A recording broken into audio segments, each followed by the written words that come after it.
అందరికీ శనార్థులు ఎట్లున్నారు మంచిగున్నారా వీకెండ్ తీన్మార్ వార్తలలో మంచి మంచి ముచ్చట్లయితే పట్టుకొచ్చినా అవన్నీ చూసే ముంగట హెడ్లైన్ చూడుర్రి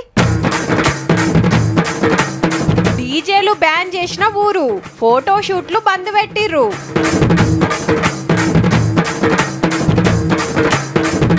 బొయ్యులు ముట్టుడే లేదు ఫోన్ల లేని పాటమే లేదు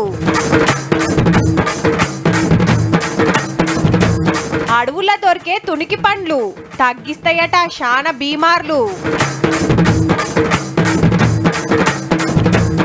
రగ్బీ అదరగొడుతున్న పోరలు గ్రౌండే లేక మస్తు తిప్పలు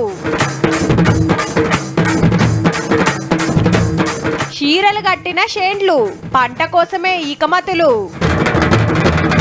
వెనకట ఇవన్నీ ఎక్కడి మంచిగా ఎడ్ల బండ్లు కట్టుకొని పోదుము బడికాన్నో గుడికాన్నో దిగుదుము పిల్లోళ్ళు వచ్చి పిల్లగాన్ని ఎదుర్కొందురు ఇంటి ముంగట్నే తాటాకులతోని పందిరేసి కొబ్బరి మట్టెలతోని వేసిన పెండ్లి మండపంలో లగ్గం చేసేది అయ్యవారు ఇక ఇంకో దిక్కు బంతి భోజనాలు నడిచేటి ఇక అప్పగింతలైనాక సప్పుల నడుమ పల్లకిల ఊరేగించుకుంటా సాగదోలేదు పిల్లగాన్ని అని చెప్తుండే మా నాయనమ్మ కానీ ఇప్పుడు లగ్గాలు ఎట్లయితున్నాయో చూస్తూనే ఉన్నాం అంతటేమో గాని గీడ మాత్రం గవన్న అస్సలు నడవై అంటే నడవయుల్లా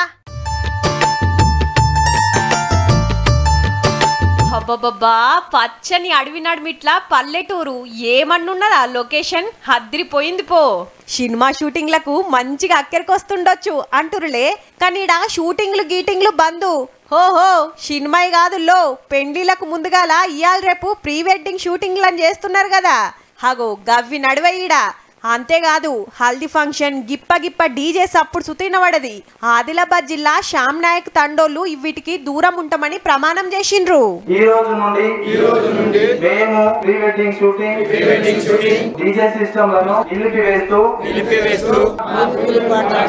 పద్ధతిలో ప్రీ వెడ్డింగ్ షూట్లు చెయ్యం హల్దీ జరపం డీజేలకు దూరం అంటురు పెండ్లికి ముంగట పిల్లగాడు గలుసుడేంది ఇంటోళ్ళందరు కలిసి కూసోని చూస్తట్టు లేకుండా ఫోటోలు వీడియోలేంది చల్ ఇదంతా మన పద్ధతి కాదు మన ఆచారం కాదు అని పెద్ద మనుషులు నిర్ణయం చేస్తే సై అన్నారంతా పెళ్లి జరిగేటప్పుడు మాత్రమే వధువుని వరుడు కలిసేవాడు ఈ రోజు ఒక నెల ముందే ఒక 15 రోజుల ముందే షూటింగ్ అనే పేరుతో అసభ్యకరమైన ఫోటోలు దేవుళ్ళ పాట తప్ప మనం ఏం పాటలు పాడం ఇప్పుడు వేరే క్యాస్ట్లను బట్టి మన ఇంట్లో ఇది ఉంది కాబట్టి అవన్నీ నిషేధిస్తున్నాం ఒకల్ని చూసి ఒకలు డీజేలు గీజేలు పెట్టిస్తురు ఉన్నోళ్ళంటే ఖర్చు పెడతారు లేనోళ్ళు అప్పుల పాలైతుర్రట ఒక హల్దీ ఫంక్షన్ జరగాలంటే 1,00,000 2 లక్షలు అలాగే ప్రీ వెడ్డింగ్ షూట్ ఒక 2 లక్షల వరకు పేద మధ్య తరగతి కుటుంబానికి ఇది భారంగా మారుతుంది ఉన్నోడిని చూసి లేనోడు కూడా ప్రీ వెడ్డింగ్ షూట్ నిర్వహిస్తాం మేము కూడా హల్దీ ఫంక్షన్ నిర్వహిస్తున్నాం అనేసరికి నాన్నకు చెప్పలేనంత కష్టంగా ఉంటుంది మళ్ళా డీజే సప్పుడుకు వయసు మీద వడ్డోళ్ళ గుండెలు ఆగిపోతున్నాయి పోరలు చదువుకు దూరం అవుతుర్రు తాగుడుకు అలవాటు పడుతుర్రట గందుకే అవన్నీ బంద్ పెట్టి వెనకటోళ్ళు చూపెట్టిన తొవ్వల నడవాలని డిసైడ్ చేసిరన్నట్టు డీజే తీసుకువచ్చి చిన్న పోరాగాళ్ళు అంతా తాగుడు మీద నానా రకాల హంగమ్మ చేస్తూ వాళ్ళ చదువు అంటే మైండ్ సెట్ డైవర్ట్ అవుతుంది దాని వలన పురాణ వంశం కావాలి డీజే వద్దు మాకు షూటింగ్ వద్దు మాకు హల్దీ ఫంక్షన్ వద్దు మాకు ఎందుకంటే ఆటలు పాటలు ఇట్లా డప్పులు కొట్టి ఆడుకుంటాము వెనకట పెండ్లిలప్పుడు ఇట్లా ముద్దుగా పాటలు పాడుతుంటే అక్కలంతా డాన్స్ ఆడుతుంటే ఎంత మంచిగుంది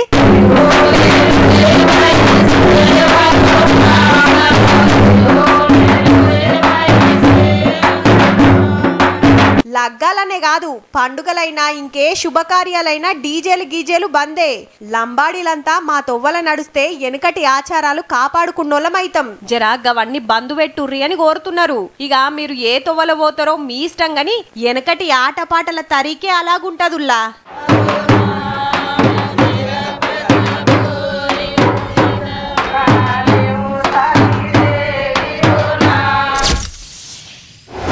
మా పెద్దోడు అసలు ఇన్నొద్దులు ఫోనే ముట్టకపోయేదక్క ఆడేందో అని చదివేందో అన్నట్టుండే ఈ నడుమ ఏమైందో ఏమో గాని ఊకే ఫోన్లోనే తలకాయ పెడుతుండు అరే గేములు గిట్లా ఆడుతుండా అని చూస్తే ఏం లేదు అస్సలు ముచ్చట తెలిసి పరిశాన్ అయినా మా బిడ్డ సుత అంతేనే ఫోన్కు ఆమెడ దూరం ఉండేది ఈ నడుమ ఫోన్ పట్టుకొని ఇడుస్తలేదు ఫేస్బుక్కో ఇన్స్టానో తెరిచిందా అని చూసినా అదేం లేదు ఇంతకు వాళ్ళు ఏం చేస్తుర్రు కావచ్చు అంటారా ఈ ముచ్చట చూస్తే మీకే తెలుస్తుంది అట్లా అని అందరు ఈళ్ళ లెక్కన ఉంటారనుకోవద్దుల్లో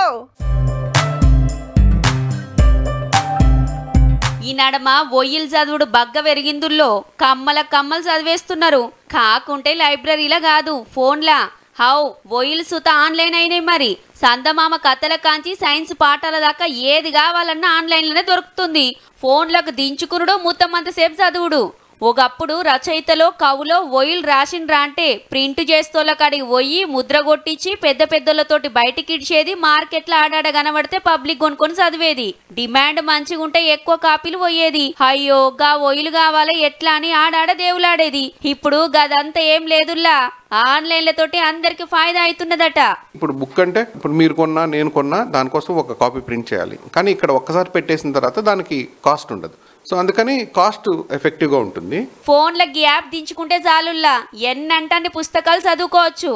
హే చదివేంత తీర్వాట మాకేడుందంటే రేడియోలో ముచ్చట్లిన్నట్టు చదివినిపించే ఈకమతి కూడా ఉన్నది. కాకుంటే ఏడాదికి గింతని ఛార్జ్ పెట్టిర్రు. ఇప్పుడు ఒక ఆఫర్ నడుస్తుంది 199 రూపీస్కి 1 ఇయర్కి మీరు అన్లిమిటెడ్ బుక్స్. ఇప్పుడు ఎలా అయితే మీరు నెట్ఫ్లిక్స్ సబ్స్క్రిప్షన్ తీసుకొని ఎన్ని సినిమాలు కావాలంటే అన్ని చూడొచ్చు, అలాగే 199 రూపీస్ కడితే మీరు మొత్తం ఎన్ని బుక్స్ అయినా చదవచ్చు. గదన్నట్టు టీవీలా ఓటీటీకి పైసలు కట్టి సినిమాలు చూసినట్టు ఓయిల్ చదవచ్చు వినొచ్చు.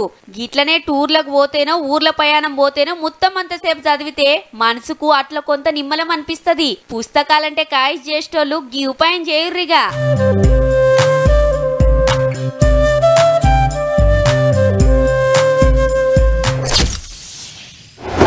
ఏ కాలంలో దొరికే పండ్లు ఆ కాలంలో తినాలి, పెయికి మంచిదంటుంటారు. ఇప్పుడు నడిచేది ఎండాకాలమాయే. ఏం పండ్లు దొరుకుతాయంటే టక్కున యాదికొచ్చేటి పుచ్చకాయలు, కర్బూజలు, జర్ర ఆగుతే మామిడి పండ్లు, దోసకాయలు. షర్పతులు బగ్గ గుంజుతారు, తొక్కులు పెట్టుకుంటారు కాబట్టి నిమ్మకాయలకు సుత ఇదే మంచి సీజన్. అట్లనే గీ పండ్లు సుత కాకుంటే పట్న పొలకు పెద్దగా తెలియకుండొచ్చు. ఇవేంటి అటు రేగు పండ్లు కాదు ఇటు నిమ్మ పండ్లు కాదు అంటుర్రా? అడవుల పంట ఉండేటోళ్లకు బగ్గెరుకుంటది. అవు తునికి పండ్లే. ఎండాకాలంలో మార్చి ఏప్రిల్ మేల మాత్రమే దొరికే సీజనల్ పండ్లు ఇవి. అచ్చం సపోటా పండ్లు తిన్నట్టే ఉంటది కాబట్టి వీటిని తెలంగాణ సపోటా పండ్లు అంటారు. కుమ్రం భీం ఆసిఫాబాద్ జిల్లా కౌటాల అడవులకెళ్లి దులుపుకొచ్చి ఇట్లా రోడ్ల మీద రాసులు పోసి అమ్ముతున్నారు ఆదివాసీలు. ఈయనే కాదు చాలా ఏరియాలో దొరుకుతాయి. కిలో 150 నుంచి 200 ఉంటది. దగ్గర పాటలు ఉన్న వాళ్ళైతే ఎండాకాలం వచ్చిందంటే ఇటు గారిలోనే ఉంటారు. దగ్గర కిలోమీటర్ నర వరకు వెళ్ళి మేము ఈ తునికి పండ్లు సేకరించి ప్రతి ఒక్కటి ఇవి తినడం జరుగుతుంది. మందులు మాకులు కొట్టకుండా అడవిలో పండుతాయి కాబట్టి తింటే పెయ్యికి మంచిది అంటారు. అందుకే ఆడ చుట్టాలున్న వాళ్ళు మాకిన్ని పంపారు అదురని అడుగుతుంటారు. ఇది మంచి పోషకాలు గల పండ్లు, సీజన్ వైజ్ గా దొరుకుతుంది ఏప్రిల్ మే నెలలో. దీన్ని తినడం వల్ల చాలా మంచి ఆరోగ్యంగా ఉండే అవకాశాలు ఉంటాయి. బీపీలు, షుగర్లు, గ్యాస్ కాంచెల్లి కిడ్నీల రాళ్ళు కరిగిచుడే కాదు చాలా మొండి బీమార్లు సుతా తగ్గిస్తాయట ఈ పండ్లు. కంటి చూపు సుతా మంచిగా ఉంటదట. బీమార్లు వచ్చే కోపు తక్కువేనట. కాబట్టి తునికి పండ్లు ఏడగానొచ్చినా తప్పకుండా పట్టురి మరి.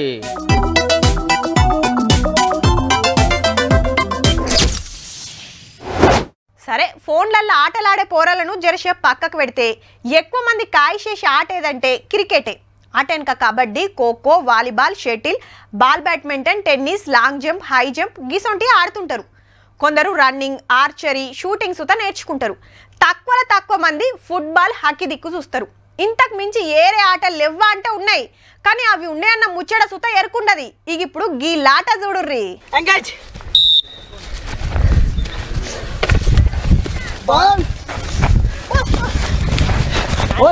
ఐదారుగురు వంగుతే వాళ్ళ నడుమ బాలేయంగానే దానికోసం కొట్లాడుకుంటుర్రు.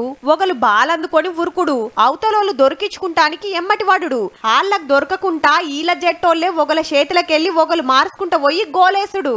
ఏదో సినిమాలో చూసినట్టే అనిపిస్తుంది కదా. రగ్బీ ఆట ఇది. ఎక్కువ మటుకు బయట దేశాల్లో ఆడుతుంటారు. అట్లనే ఒలింపిక్స్ ల సుత వారెవ్వా షెల్లెమ్మల సుత జోరుగా ఆడుతున్నారు పో. ఎక్కడనో బయట దేశాల్లో కాదుల్లో, పక్క మన తెలంగాణ పిల్లలే ఆడేది. అది సుతా సంగారెడ్డి జిల్లా చాప్టా ఊర్లా. కానీ మంచిగా చూడుర్రి, ఆడేది గ్రౌండ్ కాదు, పొలాలను సాఫ్ చేసి రాళ్ళు రప్పలనే ఆడుతున్నారు. ఇంత కొడితే ఇల్లు ఆడబట్టి నెలే అవుతుంది గాని ఇద్దరు నేషనల్ లెవెల్ కు పోయిర్రంటే చూడుర్రిగా మనోళ్ళ ఆట ఎట్లుంటదో. అందులో ఉత్తమ ప్రతిభ కనపరిచిన చప్టా పిల్లలు నేషనల్ సెలెక్టెడ్ కావడం జరిగింది. మొన్న ఈ నడుమ పోటీలు పెడితే అకాడమీలో ట్రైనింగ్ తీసుకున్నోళ్ళను షిత్తులా ఓడిచ్చిరట పిల్లలు. అకాడమీ ప్లేయర్స్ 4 years అవుతుందంట. ఫస్ట్ ట్రై చేసి నాకౌట్ మ్యాచ్ ఆడి 2 గెలిచినాం, 2 ఓడిపోయినాం. వేసుకుందామంటే మంచి టీ షర్టులు లేవు, కాళ్లకు బూట్లు లేవు. గ్రౌండ్ చూడుర్రి ఎంత సక్కదనం ఉన్నదో. పొలాలను సాఫ్ చేస్తే ఆడుతుర్రు. ఇది గ్రౌండ్ కూడా కాదు, అంటే పంచాయతీకి చెప్తే చెప్పించింది ఇది కూడా మంచిగా లేదు. ఆడలేం సార్, ఇడంతా ముళ్ళు అవన్నీ ఉన్నాయి, ఇలా ఆడేటప్పుడు కాలం కుచ్చుకొని పోతున్నాయి. ఇంత తిప్పలు పడుకుంటా సుత ఆటల టాలెంట్ చూపిస్తురంటే తారీఫ్ చేయాల్సిందే. ఇక ఈ సారే ఇళ్లకు రగ్బీ నేర్పిస్తున్నది.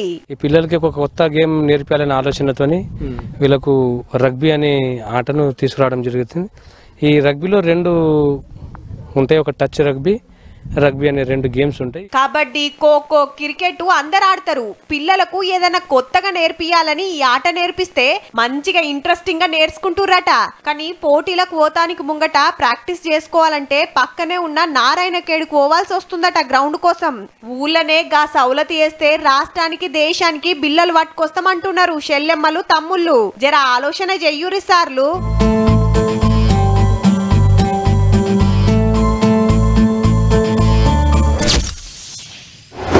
దుక్కి దున్ని ఇత్తనాలు వేసిన కాంచెలి పంటను సంటి బిడ్డ లెక్క సాకుతాడు రైతన్న. గింతంతేమన్నా పురుగొచ్చినట్టు అనిపించినా ఎమ్మటే మందులు కొడతాడు. అదనుకు నీళ్లు లేకుంటే చెరువు నుంచో పక్కపొంటి బావి నుంచో పైపులు వరుసుకొని ఎట్లనో గట్ల పంట దక్కించుకుంటానికి తండ్లాడుతుంటాడు. అంతైనాక మార్కెట్కి తీసుకుపోతే అడ్డికి పావు షేర్కి అడుగుతుంటారు. అది ఏరే ముచ్చట గాని మొదలు పంట చేతికి రావాలి కదా. వారెవ్వా, పచ్చని పంటకు చీర కట్టినట్టే ఉన్నది పోర్రి. ఏ చేను చూసినా చుట్టూ చీరలే. ఇటేమో మొక్కజొన్న చేను చుట్టూ వలలు కట్టిండ్రు. ఇంకా జరంత ముంగటికి పోతే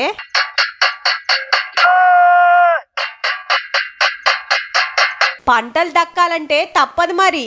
పక్షులు, కోతులు, అడవి జీవాలు శీతం మోపై పంటలన్నీ పోతం పెడుతుండే వరకు ఇట్లా తీరు ఈకమతులు చేసిర్రు రైతన్నలు. జగిత్యాల జిల్లా రాఘవపేట్, ముత్యంపేట రైతులు ఇట్లా షేండ్ల చుట్టూ చీరలు వలలు కడితే కోరుట్ల ఏరియాల తెల్లజొన్న పంటను కాపాడుకుంటానికి మైకుల సౌలతి వేసుకున్నారు రైతన్నలు. కొట్టి తోట చుట్టూ తిరుగుతుంటే తిరగంగా లేవపోవు. ఇప్పుడైతే ఈజీగా అయిపోయింది. ఈ చీరలు కట్టుడు మంచిగా ఒక్క చిలకాలు ఆలది. హగనట చీరలు వలల్ని చూసి పిట్టలు, కోతులు ఇటు మోకాన్నే వస్తలేవట. ఒకళ్ళొచ్చినా అండ్ల చిక్కబడతాయి కాబట్టి బుగులుకు రావంటున్నారు. యాసంగిలనే వాతావరణం కింద మీదై పంటలు చక్కగా వండలేదని ఈ తాప శాన మట్టుకు మొక్కజొన్న, తెల్లజొన్న పంటలేసిండ్రు రైతులు. కాలం మంచిగానే అవుతుంది. పంట చేతికొస్తుంది అనుకుంటే కోతులు, పక్షులతోని తిప్పలైతుంది. ఈ మొక్కజొన్నకు ఈ కవర్లు కప్పడం కానీ, వల చుట్టడం కానీ, కోతుల బెడద నుండి రక్షించుకోవడానికి, పందుల బెడద నుంచి రక్షించుకోవడానికి రాత్రిపూట వచ్చి పటాకులు కొట్టుడు. ఎవ్వలకు దోషినట్టు వాళ్ళు పంటలను కాపాడుకుంటానికి తండ్లాడుతుర్రన్నట్టు. ఎండలకు పగటిలు ఎక్కువ వస్తలేవు గాని పొద్దుగాల మాపటిలి పుట నేరి గిసొంటి ఈకమతులు చేయనోళ్ళు పొద్దుమాపు పెరడి కావలు ఉండాల్సిందే, పిట్టలను కొట్టాల్సిందే. ఊకూకే పోయి ఎన్నిటిన నెల్లగొడతాం, ఎంతక నెల్లగొడతామని గిసొంటి ఈకమతులు చేస్తుర్రన్నట్టు. అన్నదాతల ఇగురమే ఇగురం పోన్రి.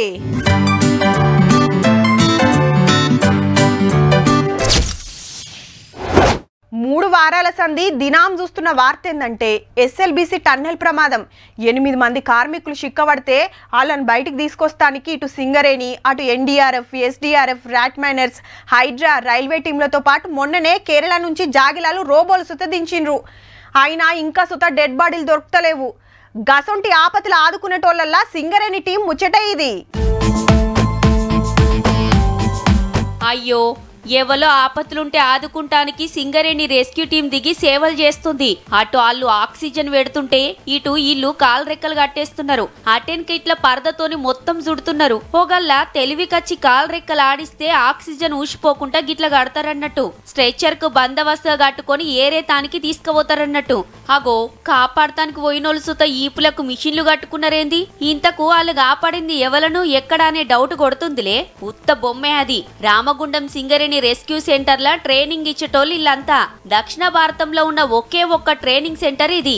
ఇప్పటికే 190 బ్యాచ్లకు ట్రైనింగ్ ఇచ్చిర్రట. బ్యాచ్ల 14 నుంచి 20 మంది ఉంటారు. 15 రోజులు నడుస్తుంది. అయితే ఇప్పటిదాకా మొగోళ్ళకే నేర్పిరు గాని ఆడవిళ్ళలకు సుత ఆపత్తులో ఉన్నోళ్లను ఆదుకునుడు ఎట్లా అని ట్రైనింగ్ ఇస్తుర్రు. ఫస్ట్ టైం మేము కూడా సింగరేణిలో మహిళలకు ట్రైనింగ్ ఇవ్వడం అన్నది. సో మేము ఎక్స్పెక్ట్ చేసిన దానికంటే చాలా బాగా చేస్తున్నారు, చాలా ఇంప్రూవ్ అయ్యారు. వీళ్ళంతా రాజస్థాన్ మైనింగ్ కంపెనీ నుంచి వచ్చిర్రట. 7 అక్కలు 7 అన్నలు సుత. మన తెలుగోళ్ళు కూడా ఉన్నారు 2-3. ఏం బుగులు అనిపించలేదా అక్క అని అడిగితే, ఎవరికైనా కొంచెం ప్రాణం అంటే ఎవరికైనా భయం ఉంటది, కానీ వేరే వాళ్ళ ప్రాణాలు కాపాడే అవకాశం మనకున్నప్పుడు అక్కడ మనం చేయాల్సిందే. అది పక్కోళ్ళ పానాలు కాపాడాలి కాబట్టి గవ్వేం మతికిరావు అంటుంది అక్క. దేశమంతటికెళ్ళొచ్చి ట్రైనింగ్ తీసుకొని పోతారట మన తానా. అవగాహన అనేది ఉండాలి. అక్కడ ఎవరికైనా ఏమైనా అయినప్పుడు వాళ్ళకి ఫస్ట్ ఎయిడ్ అంటే ఎలా చేయాలి, వాళ్ళని ఎట్లా కాపాడాలి, మనని మనం ఎట్లా కాపాడుకోవాలి, ఆస్తులను ఎట్లా కాపాడాలి, ఇవనేది మనం నేర్చుకొని ఉండాలి. సో రెస్క్యూ ట్రైనింగ్ అనేది మనకు అన్ని నేర్పిస్తుంది. సార్లు అన్ని అర్థమయ్యేటట్టు మంచిగా చెప్తుర్రని చెప్పుకుంటా చిన్న మురిపం కాదు అక్కలది. सीएल में फर्स्ट टाइम यहाँ वुमेन्स की टीम जो ट्रेनिंग चल रही है तो काफी अच्छा है, हमें बहुत सीखने को मिल रहा है. మా పేరెంట్స్ కూడా చాలా టెన్షన్ పడ్డారు, కానీ ఇక్కడికి వచ్చిన తర్వాత మాకు కాన్ఫిడెన్స్ వచ్చింది, మేము కూడా వేరే వాళ్ళని సేవ్ చేయగలము అని. రెస్క్యూ ట్రైనింగ్ అంటే మొదల అమ్మానైనా బుగులు పడ్డారట గాని మా ఇండ్లల్లా ఏడ ఏం తక్లీఫ్ వచ్చినా మేం కాపాడుతామన్న నమ్మిక వచ్చింది అంటుంది అక్క. అట్లనే మన తన సుత మహిళా ఉద్యోగులు పెరుగుతున్నారు కదా, హాళ్ళకు సుత ట్రైనింగ్ ఇచ్చే ఉపాయం చేస్తుర్రట. మధ్య కాలంలో మనకు మహిళలు అనేది చాలా మంది సింగరేణిలో రిక్రూట్ అయ్యారు, ఆఫీసర్స్ ఉన్నారు. అటు మొగుల మీద ఎగిరే గాలి మోటార్లు నడుపుడు, బొగ్గు బాయిలకు దిగి పనిచేసుడే కాదు, ఆపతున్నోళ్లను ఆదుకున్నట్లా ముంగటుంటామని అక్కలు ఎరక చేస్తుర్రన్నట్టు.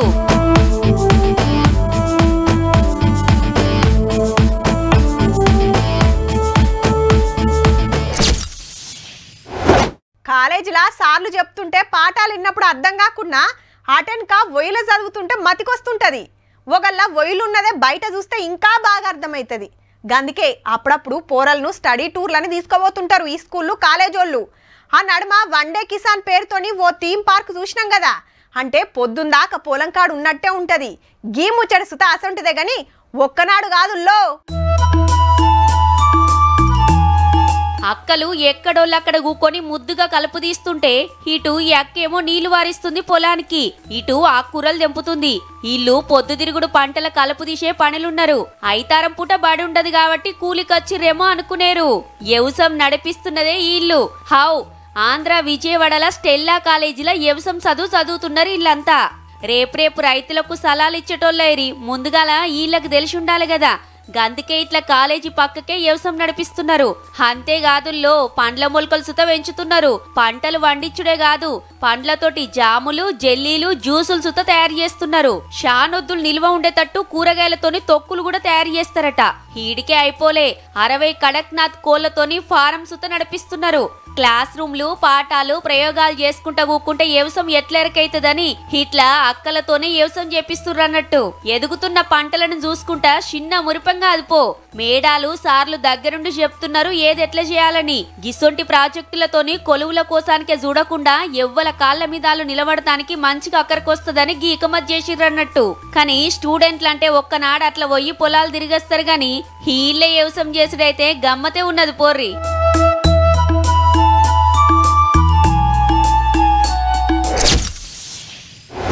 ఇయాల రేపు పోరలు ఎట్లున్నారంటే ఈ స్కూల్కు కాలేజీకి పోయినమా, సార్లు మేడాలు చెప్పిన పాఠాలు బట్టి పట్టినమా, పరీక్షల్లో మంచి మార్కులు తెచ్చుకున్నామా, 1 నెంబర్ కాలేజీల్లో సీటు కొట్టినమా అన్నట్టే ఉన్నారు. కానీ కొందరు వొయ్యిలున్న పాఠాలు చదువుడే కాదు, అవిటితోని పబ్లిక్ అక్కడికొచ్చే పనేదన్నా చేయొస్తుందా అని ఆలోచన చేస్తారు ఈ షెల్లమ్మ లెక్క.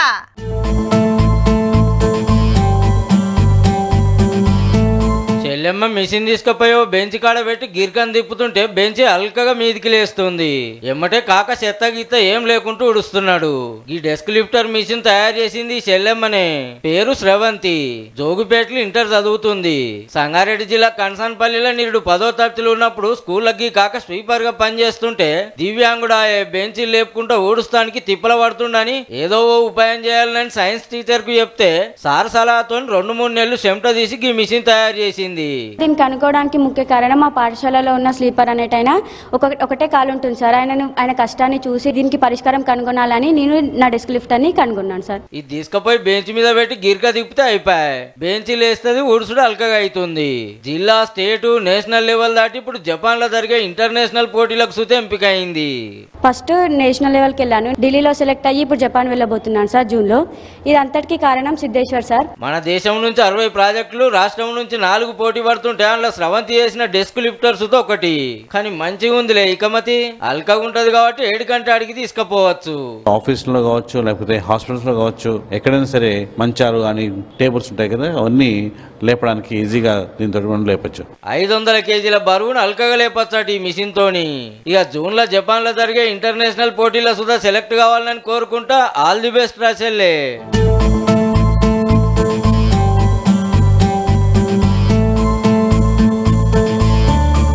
చూసిండ్రు కదా ఇక ఇవుల్లా ఇయాల్టి వీకెండ్ తీన్మార్ ముచ్చట్లు ఉంటామల్లా. నమస్తే.